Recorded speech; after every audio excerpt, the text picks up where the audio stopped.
تو جب نبی صلی اللہ علیہ وسلم نے فرمایا نا کہ تم موت کے بعد دوبارہ زندگی ملے گی، تمہیں اللہ کے سامنے حساب و کتاب دینا ہے، تو وہی مشہور سوال تھا سأل سائل بعذاب واقع. اللہ فرماتے ہیں یہ لوگ آپ سے پوچھتے ہیں وہ کب واقع ہوگا، جو عذاب واقع ہونے والا ہے اس کے بارے میں ایک سائل نے پوچھا. اللہ فرماتے ہیں واقع کب ہوگا یہ تو میں نہیں بتاؤں گا، میرا اصول ہی نہیں ہے کہ میں قیامت کا علم بتا دوں، لیکن اتنی بات ہے للکافرین لیس لہ دافع. جو بھی اللہ کا منکر ہے، اللہ کو نہیں مانتا، اللہ کے حکام کو فالو نہیں کرتا، جب وہ عذاب آئے گا تو دنیا کی کوئی طاقت اس عذاب سے ان کو بچا نہیں سکے گی. تعرج الملائکۃ والروح الیہ فی یوم کان مقدارہ 50,000 سنہ. 50,000 سال کا ایک دن ہوگا. کہیں 1,000 سال اللہ نے ذکر کیا میدان حشر کے بارے میں، کہیں 50,000 سال. تو علماء نے بیان کیا یہ لوگوں کے حالات کے حساب سے ہوگا.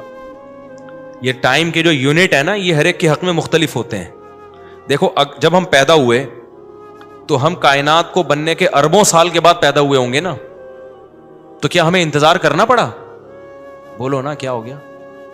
اگر ہمیں اللہ انتظار کرواتا ابھی تم عالم ارواح میں ہو 1 ارب سال کے بعد تمہارا نمبر آئے گا، تو میں تو بوریت سے مر چکا ہوتا. کیا خیال ہے بھائی؟ جہاں فلائٹ 1 گھنٹہ لیٹ ہو جائے انتظار میں آدمی ٹینشن میں چلا جاتا ہے. لیکن ہم تو جب آئے تو ہمیں تو لگا کہ کائنات کی ابتدا آج سے ہو رہی ہے جب ہم نے ہوش سنبھالا، کیونکہ ہمارے وہ یونٹ جو تھے نا، جو وقت کی اکائیاں ہیں، وہ ہمارے حق میں اسٹارٹ ہی نہیں ہوئی تھیں. تو اسی طرح مرنے کے بعد جو مردے کے لیے جو ٹائم کے یونٹ ہے نا وہ چینج ہوتے ہیں. ورنہ جو مردہ بیچارہ 20,000 سال پہلے دفن ہوا ہے وہ تو قبر میں کوئی عذاب نہ بھی ہو رہا، وہ تو پڑے پڑے ہی بور ہو گیا ہوگا کہ اللہ قیامت لیا، میں تو ٹینشن میں آ گیا ہوں، 20,000 سال ہو گئے مجھے. تو اس کو تو ایسا نہیں لگے گا کہ 20,000 سال ہو گئے. وہ جب دوبارہ اس کو اللہ تعالیٰ اٹھائیں گے تو نیک لوگوں کو تو لگے گا ابھی ہم سوئے تھے اور ابھی ہمیں کسی نے آ کے اٹھا دیا. جیسے گہری نیند میں جب انسان سوتا ہے کئی گھنٹے بعض دفعہ سوتا ہے، کوئی آ کے اٹھائے تو اس کو لگے گا یار ابھی تو میں سویا تھا، ابھی آپ نے اٹھا دیا ہمیں. تو سوتے ہوئے آدمی کے ٹائم کے یونٹ الگ ہوتے ہیں، مرنے کے بعد کے ٹائم کے یونٹ الگ ہوتے ہیں، عالم ارواح کے الگ تھے. اور بعض تو یہ بھی میں نے سنا ہے کہ دوسرے سیارے پہ آپ چلے جائیں نا زمین کے علاوہ تو وہاں بھی ٹائم کے یونٹ چینج ہو جائیں گے. تو اسی طرح آخرت کے ٹائم کے یونٹ بالکل الگ ہے. ایک دن 50,000 سال کی، دنیا کا جو 50,000 سال ہے نا وہ وہاں کا ایک دن ہوگا. کسی کے حق میں 1,000 سال، کسی کے حق میں 50,000 سال. یہ وہ ہے جب حساب و کتاب جس میں ہوگا تو اللہ نافرمانوں کو عذاب سے پہلے نا حساب و کتاب کا عذاب دیں گے. اللہ ہم سب کو اس عذاب سے محفوظ رکھے، جس کو قرآن نے ایک جگہ بیان کیا یجعل الولدان شیبا، وہ ایسا دن جو بچوں کو بوڑھا کر دے، ایسا دن یفر المرء من اخیہ، انسان اپنے بھائی سے دور بھاگے. اس لیے بڑے بڑے اللہ والے وہ جہنم سے زیادہ پناہ مانگا کرتے تھے میدان حشر کی سختیوں سے. جہنم تو اس سے زیادہ سخت ہے، لیکن وہ میدان حشر کوئی کم چیز نہیں ہے، وہ کوئی کم عذاب نہیں ہے. تو اللہ فرماتے ہیں کہ 50,000 سال کے برابر ایک دن ہوگا. فاصبر صبرا جمیلا انہم یرونہ بعیدا. جب مشرک بار بار کہتے بھائی چھوڑو ابھی لے آؤ نا ابھی لے آؤ، تو نبی صلی اللہ علیہ وسلم کو پریشانی ہوتی کہ بھئی اللہ وقت بتاتا کیوں نہیں ہے، بتا دے تاکہ میری جان چھوڑیں یہ لوگ. تو اللہ نے پیغمبر صلی اللہ علیہ وسلم کو تسلی دی فاصبر صبرا جمیلا، اے نبی آپ صبر جمیل کریں. صبر جمیل وہ صبر ہے جس میں ذرا بھی شکایت نہ ہو. انہم یرونہ بعیدا، اے نبی یہ لوگ سمجھتے ہیں اس کے آنے میں بہت ٹائم ہے، لاکھوں کروڑوں سال ہیں. ونراہ قریبا، جبکہ ہم دیکھ رہے ہیں بس آنے والی ہے. کیوں؟ جب آپ مر گئے نا، ابھی دیکھو ہو سکتا ہے 1,000 سال باقی ہوں قیامت آنے میں، ہو سکتا ہے 20,000 سال باقی ہوں، لیکن ہمارے مرنے کے بعد ہمیں نہیں لگے گا 20,000 سال. ہمیں تو ایسا لگے گا ابھی ہم مرے تھے اور اتنی جلدی اللہ نے قیامت قائم کر لی. تو ہمیں تو اپنی موت کے حساب سے چلنا ہے بھائی. ہمیں کیا پتا کہ ہمیں کیا کرنا ہے اس سے کہ 50,000 سال بعد قیامت آئے یا 1 کروڑ سال بعد آئے. جب ہم مر گئے تو ہماری قیامت واقع ہو گئی ہے، ٹائم کے یونٹ ہمارے حق میں چینج ہو جائیں گے. تو اس لیے اللہ کہتے ہیں انہم یرونہ بعیدا، اے نبی یہ سمجھتے ہیں بہت بعد میں آئے گی قیامت. ونراہ قریبا، ہم تو دیکھ رہے ہیں کب ہے، بالکل قریب ہے، زیادہ ٹائم نہیں ہے. یوم تکون السماء کالمہل، اللہ فرماتے ہیں جس دن آسمان تیل کی تلچھٹ کی طرح ہو جائے گا، ایسے پگھل جائے گا آسمان. اتنی بڑی تباہی آنے والی ہے اس کائنات پہ جس پہ ہم فخر کر رہے ہیں، اس یہاں کے شاپنگ سینٹروں پہ فخر کر رہے ہیں. میں بھی ایک پروگرام میں گیا نا اسلام آباد میں, بڑا زبردست پروگرام تھا, بڑے بڑے تاجر آئے ہوئے تھے, تھوڑا سا موٹیویٹ کرنا تھا لوگوں کو تاکہ پیسہ کمائیں. تو یہ تو اچھی بات ہے, اسلام تو آپ کو بزنس کا پیسہ کمانے کا حکم دیتا ہے تاکہ ہم بھکاری پن سے نکلیں. بھکاری پن کو تو پسند نہیں کیا گیا نا, ایک شخص بھیک مانگتا ہے, نبی نے اس کو پسند نہیں کیا, تو پوری قوم پورا کنٹری بھکاری بن کے IMF کے سامنے کشکول لے کے کھڑا ہوا ہو تو ہمارے نبی اس کو پسند کریں گے کہ کوئی مسلمان قوم ہو اور قومی سطح پہ بھکاری بن چکی ہو؟ تو یہ علماء کی ذمہ داری ہے لوگوں کو پیسہ کمانے کی ترغیب دیں, بزنس کی طرف لے کر آئیں, یہ مذہبی ذمہ داری ہے. تو میرا اس میں کوئی کمیشن نہیں تھا, میں گیا, میں نے تقریر کی, لیکن ایک چیز کا مجھے اندازہ ہوا کہ یار ایک چیز یہاں پیدا ہو رہی ہے, پیسہ کمانے کے ساتھ پیسے کی محبت بھی آ رہی ہے. تو مجھے خیال ہوا میں اپنی اسپیچ میں نا ایک بات کہوں کہ آپ یہاں آئے ہیں, سارے ارب پتی کروڑ پتی تاجر ہیں, سب اپنے اپنے تجربے شیئر کر رہے ہیں کہ میں یہ کرتا تھا, آج میں نے اتنے روپے کما لیے, میں یہ کرتا, تاکہ لوگوں کو موٹیویشن ملے. اچھی بات ہے, بہت اچھا پروگرام تھا. تو مجھے خیال ہوا کہ ایک بات میں کہوں کہ ضرور, لیکن ایک چکر نا ہفتے میں ایک دفعہ قبرستان کا ضرور لگایا کرو تاکہ نیتیں ٹھیک ہو جائیں پیسہ کمانے سے. ایسا نہ ہو یہ پیسہ قارون بنا دے آپ کو. تو ایک دفعہ ایسا کیا کرو, جیسے یہ پروگرام ہو رہا ہے بڑا زبردست, لوگ آ رہے ہیں, ایوارڈ مل رہے ہیں, اور تو یہاں سے نکل کے, لیکن میں نے کہا نہیں, میں نے کہا یہ ان کے مینٹل لیول سے نا اوپر کی چیز, ہر چیز ہر جگہ کہنے کی نہیں ہوتی. یہ کہیں گے مفتی صاحب رنگ میں بھنگ ڈال کے چلے گئے, اچھا بھلا ہم دیکھ رہے تھے اتنے کروڑ پتی لوگوں کو سن کے ہمیں بھی خواب آ رہے تھے, کل ہمارے پاس لینڈ کروزر ہوگی, 4 شادیاں ہوں گی, اب پیسہ ہوگا زبردست, یہاں جائیں گے وہاں جائیں گے. یہ مولوی نے آ کے یہاں بھی کیا کر دیا, قبرستان کی باتیں شروع کر دی. تو وہ مناسب نہیں تھا, لیکن دل چاہ رہا تھا کہ میں ان سے کہوں اگلا پروگرام وہ بول دوں گا کہ بہت زبردست پیسہ کمائیں, ایک دفعہ جا کے قبر میں جو آپ سے پہلا کما کے چلے گئے ہیں نا پہلے کما کے, یہ یوٹیوبرز تو یہاں آ رہے ہیں اپنا ایکسپیرینس شیئر کر رہے ہیں, میں ایسا کانٹینٹ بناتا ہوں اور میں ایسے محنت کرتا ہوں. اچھی بات ہے, مجھے بڑی خوشی ہو رہی تھی, تھوڑی سی امیدیں ہوئی کہ شاید پاکستان اب شاید اچھی سمت میں جانا شروع ہو جائے. تو مجھے ان پہ وہ کوئی نہیں, وہ تو بہت اچھا کر رہے تھے, بلکہ یہ تو ایک ظرف کے بڑے ہونے کی بات ہے کہ آپ بتائیں کہ میں نے پیسہ ایسا کمایا, ورنہ لوگ بتاتے کہاں ہیں. مجھے ان یوٹیوبرز میں خوشی ہو رہی تھی, وہ بتا رہے تھے ہم نے یہ کانٹینٹ بنایا, ہم نے ایسے چینل بنایا, اتنے پیسے کمائے. تو اچھی بات ہے, شیئر کرو یار تاکہ لوگوں کی غربت ختم ہو, وہ بھی کریں یہ کام. لیکن ساتھ ساتھ ایک بات, یہ پیسہ آپ کو سلیمان علیہ السلام جیسا بھی بنا سکتا ہے, اور قارون اور فرعون جیسا بھی, ابو بکر عثمان جیسا بھی بنا سکتا ہے, اور ابو جہل جیسا بھی بنا سکتا ہے. کیا خیال ہے, یہ سارے پیسے والے لوگ تھے نا. تو آپ پیسہ کما کے سلیمان علیہ السلام جیسے شکر گزار بن جاؤ, عثمان ابن عفان جیسے غنی بن جاؤ, عبد الرحمن بن عوف جیسے بن جاؤ.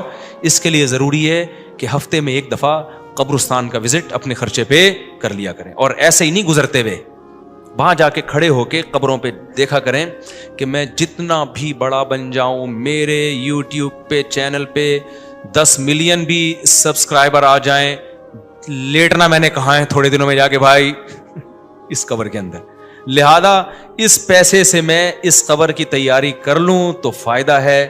اور اگر یہ لینڈ کروزر ہی میرا مقصد ہے اور میرا مقصد عیاشی ہی ہے اور شو مارنا ہی ہے, بھائی پھر یہ تو قارون نے آپ سے زیادہ کما لیا, ان خزانوں کے ساتھ ہی زمین میں دھسا ہے. وہ سمجھتے ہو کہ نہیں سمجھتے ہو؟ تو تھوڑا سا کبھی کبھار جب بڑے بڑے پروگراموں میں جایا کرو تو تھوڑا سا قبرستان میں, ہمیں تو اللہ نے سہولت دی ہے, بہت خطرناک قبرستان ہے یہ جو ہے نا, کیونکہ گورنمنٹ نے لائٹیں کہیں بھی نہیں لگائیں, تو یہاں تو 2-4 لائٹیں تھیں, چرسیوں نے چوری کر لی. اب اندھیرا ہوتا ہے اس میں, اس سے بڑا فائدہ ہوتا ہے. اور جن بھوت بھی لوگوں کو نظر ہوتے نہیں ہیں جن یہاں پر, لیکن لوگوں کو نظر آ رہے ہوتے ہیں, ڈرے ہوئے جا رہے ہوتے ہیں نا. سرکٹا ایک دن نظر آیا کسی کو, بعد میں پتا چلا وہ کمبخت, وہ نہیں سویٹر نا یہاں تک اس نے کیا ہوا تھا, سر ہی نہیں تھا اس کا. سویٹر یوں کر کے نا قبرستان پہ بیٹھا رہتا تھا, لوگ بھاگ جاتے تھے, بس سرکٹا آیا ہوا یہاں پہ, ٹھیک ہے نا.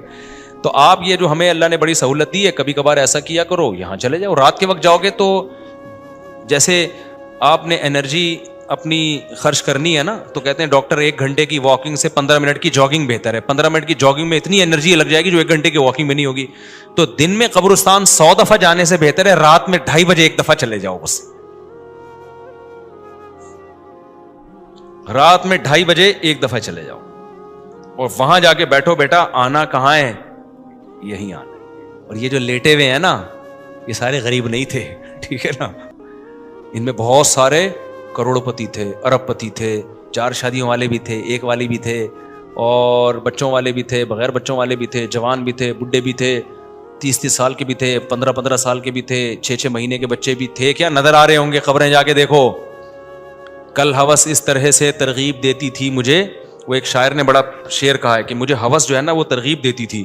ہوس نہیں ہوتی پیسوں کی دولت کی کہ یہ سکندر ہے, ہاں وہ کہ جو ہے نا, مجھے پورا اب شعر یاد نہیں, 20 سال ہو گئے سنے ہوئے اس کو, اس کا خلاصہ بتا رہا ہوں کہ ہوس مجھے ترغیب دیتی تھی کہ بھائی پیسہ کماؤ, پھر یہ عیاشی اور اتنی عزت اور ایسا کچھ ہوگا اور بڑے مزے ہوں گے نا, اور نائٹ کلب جائیں گے, شرابیں پئیں گے اور یہ کچھ کریں گے. کہہ رہے ہیں ایک دن کیا ہوا, مجھے جو ہے قبرستان سے میرا گزرنا ہوا, تو مجھے جو ہے نا میری ہوس نے جو ہے نا مجھے 2-4 قبریں دکھائیں اور کہا یہ سکندر ہے, یہ دارا ہے, یہ کیکاؤس ہے. یہ سکندر اعظم کی قبر ہے, لاکھوں باندیاں تھیں اس کے پاس. آپ تو 2-4 گرل فرینڈ پہ فخر کر رہے ہو, گرل فرینڈ نہیں لاکھوں باندیاں. گرل فرینڈ آپ کے تابع نہیں ہوتی, باندی تو جیسے آپ بولو گے بھائی جو کام آپ اس کے ذمہ لگاؤ گے وہ بھاگ نہیں سکتی, نوکر ہے آپ کی. تو اتنی بڑی بڑی دنیا انہوں نے روئے زمین پہ حکومتیں کی ہیں. آج قبروں کے اندر یہ دارا ہے, یہ کیکاؤس ہے, یہ سکندر اعظم ہے. بڑے بڑے بادشاہوں کی قبریں آپ کو نظر آئیں گی پڑے ہوئے اندر. اب نئے زمانے میں شعر کو ہم یوں چینج کر دیں گے, یہ 10 ملین والا ہے سبسکرائبر تھے, یہ 20 ملین والا, یہ 50 ملین والا. ایک ایک کلپ بعض ایسے مشہور ہو جاتے ہیں, کھجا بھی رہے ہوں گے نا, بس یہ اپنی کھجانے کی ویڈیو ڈال دیں یوٹیوب پہ, لاکھوں روپے کما لیتے ہیں بیٹھے بیٹھے. وہ بعض ایسے مشہور ہو گئے, کچھ بھی نہیں کرے نا, بس وہ کہے کہ ناڑا باندھتے ہوئے دکھا دیں, میں ناڑا باندھ رہا ہوں, میں ناڑا ایسے ٹائٹ کرتا ہوں, زار بند ایسے ٹائٹ کرتا. اتنے مشہور ہو گئے ہیں وہ, بس لوگ دیکھنا چاہتے ہیں. لوگ پتہ نہیں کیا ہو گیا اب, اللہ جانے. وقار زکا نے کل ایک بڑی اچھی ویڈیو وائرل کی ہے یوٹیوبرز کے بارے میں, کہ اب میں وہ یوٹیوبرز کی وہ ویڈیو پہ جو اس نے کمنٹس کیا وہ تو نہیں بتاؤں گا کیونکہ اس پھر وہ اس کا نام لینا کسی کا ٹھیک نہیں ہے. اس نے کہا یار یہ عجیب ولاگر عجیب ٹائپ کے آ رہے ہیں, کچھ بھی کر لو, کچھ بھی کر لو, ملینز ایک ایک دن میں 1-1 ملین ان کے ویوز ہو جاتے ہیں. تو انہوں نے کہا یہ ان بلاگرز کا قصور نہیں, یہ قوم کا قصور ہے. اس نے بڑی اچھی بات کی, اس نے کہا یہ قوم کدھر کو جا رہی ہے بھائی, واش روم میں بیٹھا ہوا بندہ دکھا رہا ہے, دیکھیں آدھا اوپر والا دکھا رہا ہے. میں کہتا ہوں اگر وہ نیچے والا پورشن دکھا دے نا, یوٹیوب چینل بند کر دے گا, بولے گا بھائی اتنے سبسکرائبر اتنا کراؤڈ ہم برداشت نہیں کر سکتے, ڈی مونیٹائز کر دے گا یار. کہے گا بھائی یہ ہمارے بس میں اب. تو لوگوں کی نیچر دیکھو یار, کچھ بھی جو مشہور ہو جاتے ہیں, ایک دفعہ مشہور ہو گئے نا, بس اب کچھ بھی کریں گے. گالی دے رہے ہیں, وہ ویڈیو آ گئی, کھجا رہے ہیں, لوگ دیکھ رہے ہیں کیسے کھجاتے ہیں یہ, تو لوگ عجیب ہیں. بہرحال جو ہو رہا ہے میں تو مارکیٹ میں وہی بتاؤں گا نا آپ کو. تو اب جو سوشل میڈیا سے وابستہ لوگ ہیں جن کے ٹک ٹاک پہ چینل, یوٹیوب پہ چینل, ان کے یہاں کامیابی کیا ہے, 4 ملین ہو گئے, 10 ملین ہو گئے, 50 ملین ہو گئے. تو ایک ویڈیو اتنی محنت سے بناتا ہے, 4 آدمی تجھے ملتے نہیں ہیں, اور میں کھجاتا بھی ہوں نا سر کو, تو اتنے ویوز آ جاتے ہیں. تو کل یہ شعر چینج ہوگا, یہ سکندر ہے, یہ دارہ قبروں میں نا, تو کہیں گے یہ 10 ملین والا ہے, یہ 20 ملین والا. یہ ناڑا باندھتے ہوئے ایک دفعہ ویڈیو ڈالی تھی اس نے, اور 20 ملین ایسے ہو گئے تھے. تو یہ سب آئے گا مارکیٹ میں. تو اس لیے میرا دل چاہتا ہے کہ میں ان لوگوں سے, میرا اس پروگرام میں دل چاہ رہا تھا ایک دفعہ بولوں کہ آپ تمام حضرات سے گزارش ہے, بہت اچھا پروگرام ہے, اور اللہ کرے اور پیسہ آئے اور یہ لوگ اپنے تجربوں کو شیئر کریں, لیکن کائنڈلی تھوڑا سا قبرستان بھی, ہمارے نبی نے پیسہ کمانے کی ترغیب دی ہے, ساتھ ساتھ قبرستان جانے کی بھی ترغیب دی ہے. صحیح بخاری کی حدیث ہے, کنت نہیتکم عن زیارت القبور فزوروها فانها تذکر الاخرہ. نبی نے فرمایا میں نے تمہیں قبرستان جانے سے منع کیا تھا کیونکہ بدعتیں ہو رہی تھیں, شرک پھیل رہا تھا, لیکن اب توحید قائم ہو گئی ہے, شرک کا خطرہ ختم ہو گیا. فرمایا فزوروها, قبرستان جایا کرو کیونکہ اس سے آخرت یاد رہتی ہے. انسان اپنی اوقات میں رہتا ہے, اپنی اوقات سے باہر نکلنے کی کوشش نہیں کرتا. تو اللہ میاں بھی فرما رہے ہیں تم اس کو بہت دور سمجھ رہے ہو, ہم سمجھ رہے ہیں بہت قریب ہے. اور یہ جتنی رنگینیاں اس کائنات کی نظر آ رہی ہیں نا, یہ سب ٹوٹ پھوٹ کے مٹی ہونے والی ہیں, برابر ہونے والی. تو یوم تکون السماء کالمہل وتکون الجبال کالعہن. اتنے بڑے بڑے پہاڑ اللہ کہتے ہیں روئی کی گالوں کی طرح اڑیں گے. آپ سبسکرائبر کو لے کے بیٹھے ہوئے ہو, یہ بڑے بڑے پہاڑ جو ہل نہیں سکتے نا, یہ روئی کی گالوں کی طرح اڑ رہے ہوں. وتکون الجبال کالعہن ولا يسأل حمیم حمیما. جگری دوست بھی کسی دوست کو نہیں پوچھے گا. تو اگلے ہفتے انشاءاللہ یہاں سے میں آگے سے شروع کروں گا تاکہ یہ صورت ہماری ختم بھی ہو. اللہ تعالی ہمیں موت سے پہلے نا تیاری کی توفیق عطا فرما دے. دنیا کماؤ ضرور بھائی, اتنا فری نہ کراؤ جتنا ہم دنیا کو فری کرا رہے ہیں, اتنا کراؤ جتنا یہاں پر رہنا ہے. نبی صلی اللہ علیہ وسلم جب یہ بتاتے کہ یہ دنیا ختم ہوگی, یہ تو سب مانتے ہیں دنیا ختم ہوگی, لیکن اس کے بعد تمہیں اللہ کے سامنے حساب و کتاب بھی دینا ہے. اگر برا کرو گے تو اس کا عذاب آئے گا, اچھا کرو گے تو اس کا اچھا بدلہ ملے گا. تو مشرکین اور کافر لوگ کیا کہتے, بھائی جو عذاب آئے گا تو ابھی لے آؤ, آپ جو عذاب آئے گا وہ ابھی لے آؤ. ایک اعتراض تو یہ کیا کرتے تھے, لِمَ تَسْتَعْجِلُونَ السَّيِّئَةَ بِالْحَسَنَةِ, پیغمبر کہتے تھے کہ تم بجائے اس کے کہ توبہ کرو اور اپنے گناہوں کو معاف کرواؤ, تم توبہ کے بجائے عذاب میں جلدی کیوں کرتے ہو. ایک ان کا مطالبہ یہ ہوتا تھا کہ بھائی ابھی آ جائے نا عذاب. تو نبی صلی اللہ علیہ وسلم جب یہ بتاتے کہ ایک ٹائم ہے, متعین ہے, قیامت ایک وقت پہ آئے گی, وہ تمہاری مرضی پہ نہیں آئے گی, تو اگلا ان کا سوال ہوتا تھا پھر وہ کب آئے گی, اس کا ٹائم بتائیں آپ ہمیں. دیکھو کچھ چیزیں ایسی ہوتی ہیں جن کا دلیل سے کوئی تعلق نہیں ہوتا, دلیل سے کوئی تعلق نہیں ہوتا.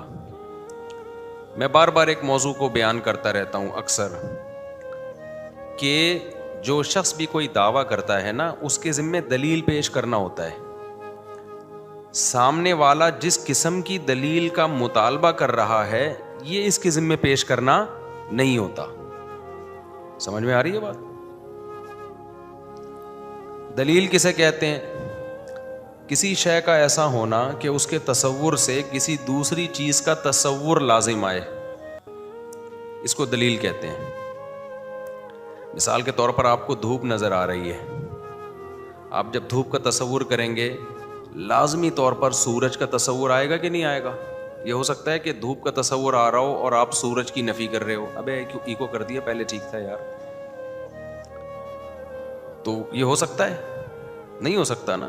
تو ہم کہیں گے یہ دھوپ دلیل ہے اس بات کی کہ سورج موجود ہے.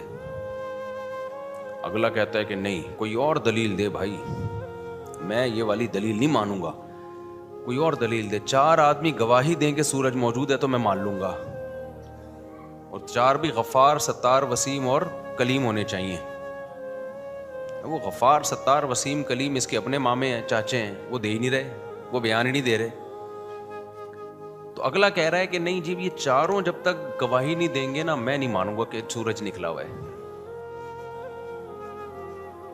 تو جو بیوقوف لوگ ہیں نا وہ آپ پہ دباؤ ڈالیں گے, بولیں گے تو ان 4 سے نکلوا لے زبان سے, 4 سے زبان سے نکلوا لے کہ سورج موجود ہے, دیکھ اس نے کہا ہے کہ یہ 4 گواہی دیں گے تو میں مان جاؤں گا. اگر آپ بے وقوف ہوگے تو 4 سے زبان سے نکلوانے کی فکر میں لگ جاؤ گے, آپ ٹائم ضائع کرنے لگ جاؤ گے. عقل مند ہوگے تو آپ بولو گے بھائی یہ دیکھ لے دھوپ ہے, یہ والی لائٹ اور یہ اس طرح کی دھوپ یہ بتیوں کی, یہ بلب کی نہیں ہوتی, ماننا ہے مان ورنہ پتلی گلی سے نکل. میرے پاس فالتو ٹائم نہیں ہے کہ میں ان 4 کو اگلواؤں زبان سے. یہ تو ایک پلان ہوتا ہے کہ پہلے سے پلان کیا ہوا ہے کہ ان 4 سے یہ اگلوا نہیں جائے گا. تو آج بہت سارے باطل فرقے جو ہے نا, غیر مسلم بھی, وہ کہہ رہے ہوتے ہیں ہم سے ہماری مرضی کی دلیل دو, جو ہم کہہ رہے ہیں اسلام کے برحق ہونے کی, پیغمبر کے برحق ہونے کی, یا جن مسائل کو تم فالو کرتے ہو ان کے برحق ہونے کی. جو دلیل ہم مانگ رہے ہیں وہ دو. غیر مسلم کیا دلیل مانگتا ہے؟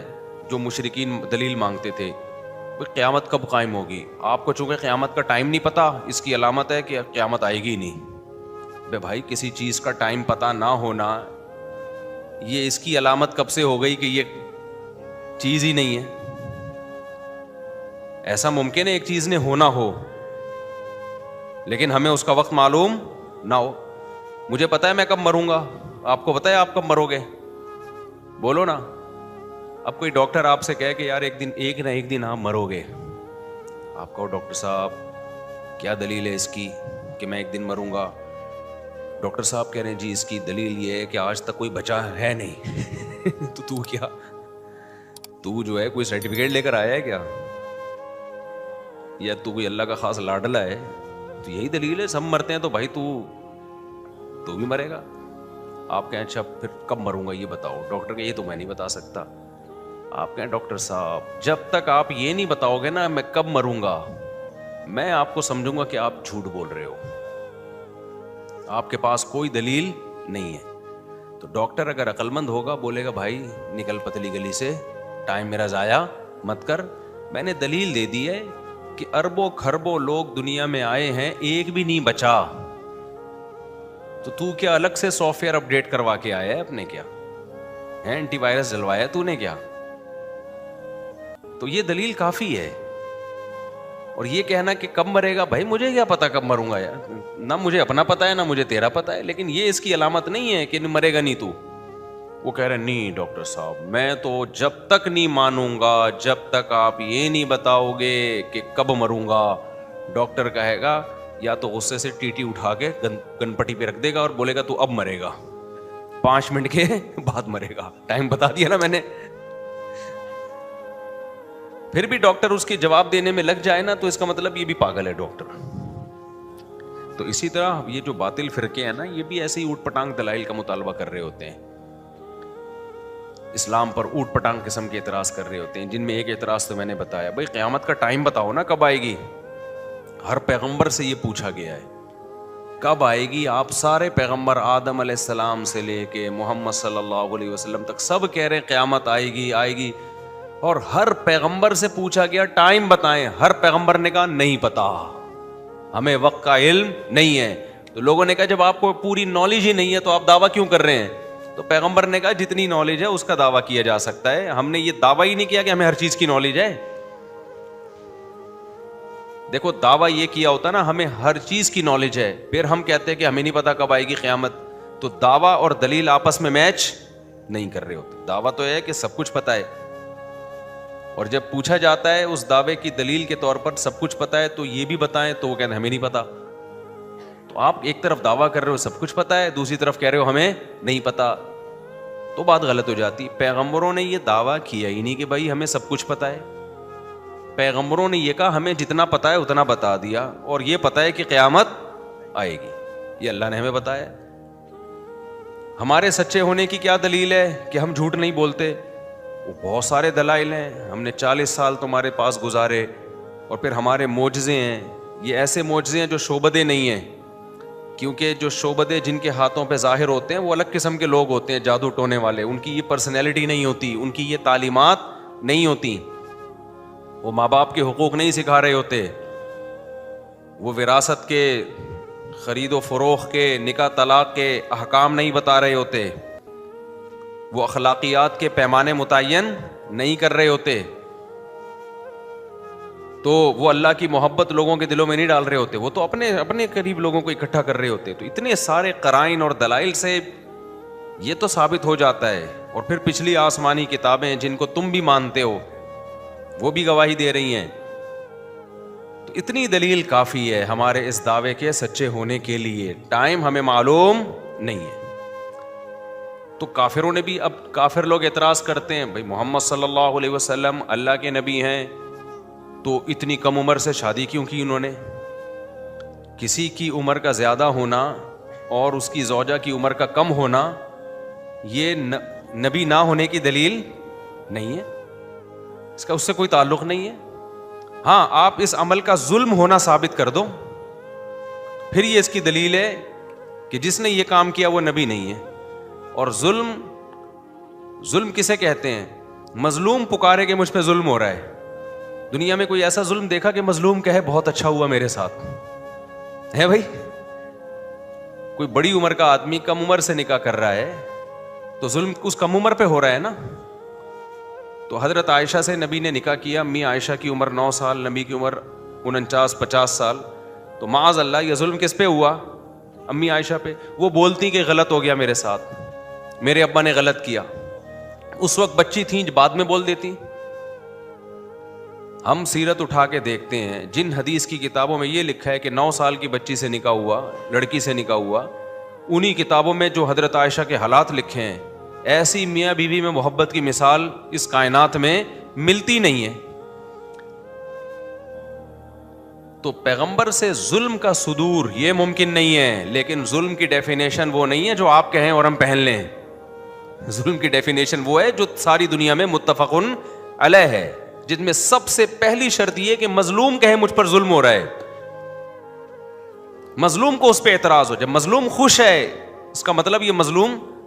دیکھو اس کی ایک مثال دوں، کھلاڑیوں کے بلے کروڑوں روپے میں بکتے ہیں، کیا خیال ہے بھائی؟ یہ جاوید میاں داد کا بلہ ہے، اس نے آخری بال پہ چھکا مارا تھا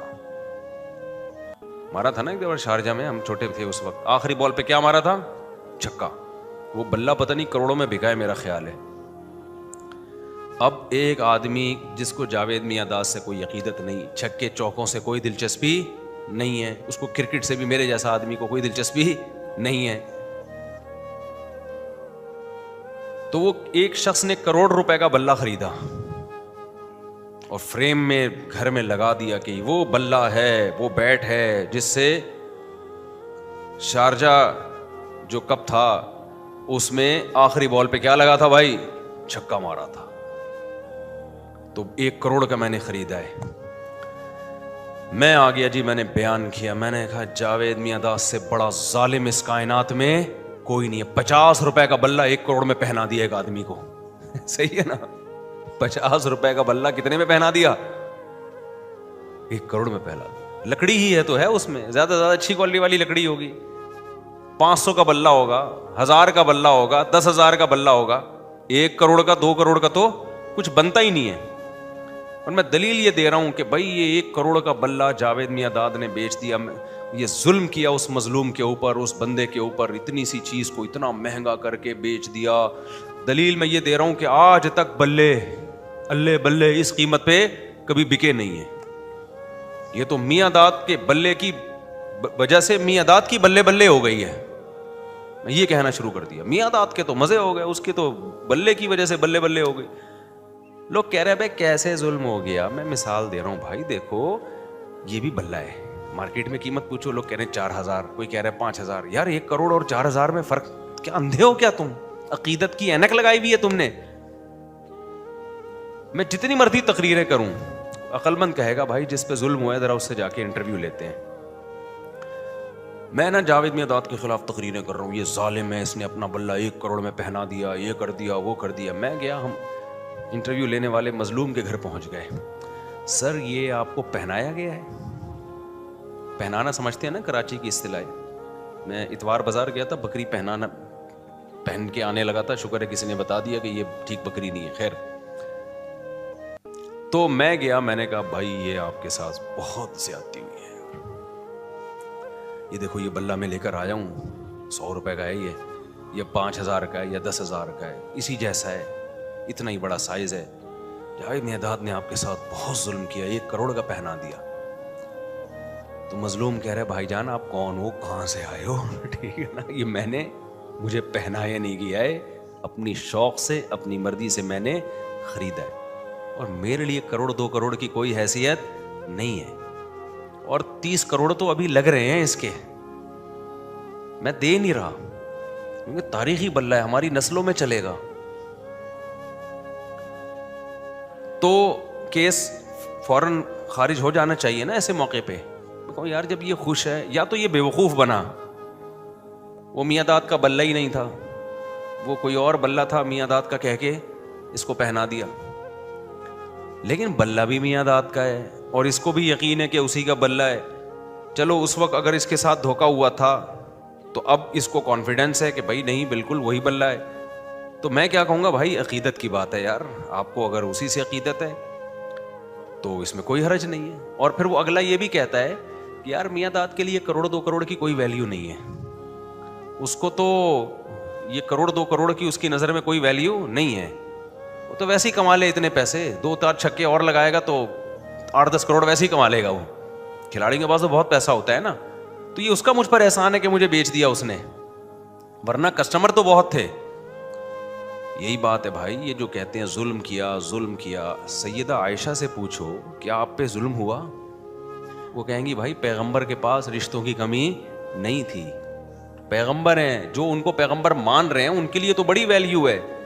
جیسے جو کرکٹ کو کرکٹ مانتا ہے اور اس میں دلچسپی لیتا ہے, اس کے لیے تو 1 کروڑ بھی سستے ہیں, میرے جیسے کے لیے 50 روپے میں بھی اس کی کوئی ویلیو نہیں ہے, میرے جیسے کے لیے نہیں ہے. تو جو پیغمبر کو پیغمبر مانتے ہیں, امی عائشہ تو مانتی تھی یہ اللہ کے پیغمبر ہیں, ابو بکر تو مانتے تھے یہ اللہ کے پیغمبر ہیں, ان کے لیے تو بھائی پیغمبر کا احسان ہے کہ امی عائشہ سے نکاح کیا انہوں نے, آپ کے لیے رشتوں کی کمی بولو نہیں تھی. آپ کے لیے کون سی کمی تھی رشتوں کی, یہ تو ان کا نبی کا احسان ہے. لیکن جو پیغمبر کو پیغمبر نہیں مانتے وہ بولتے رہیں گے ظلم ہو گیا, یہ ہو گیا, فلانا ہو گیا, ڈمکانا ہو گیا. تو بھائی آپ جس سب سے دنیا میں ایک اصول ہے کہ جس پہ ظلم ہوتا ہے وہ مظلوم مانے کہ مجھ پہ ظلم ہوا ہے. اگر مظلوم ہی نہ مان رہا ہو, وہی کیس کرنے کے لیے تیار نہ ہو, تو دنیا کی کوئی کورٹ بھی اس کیس کو لینے کے لیے تیار نہیں ہوتی.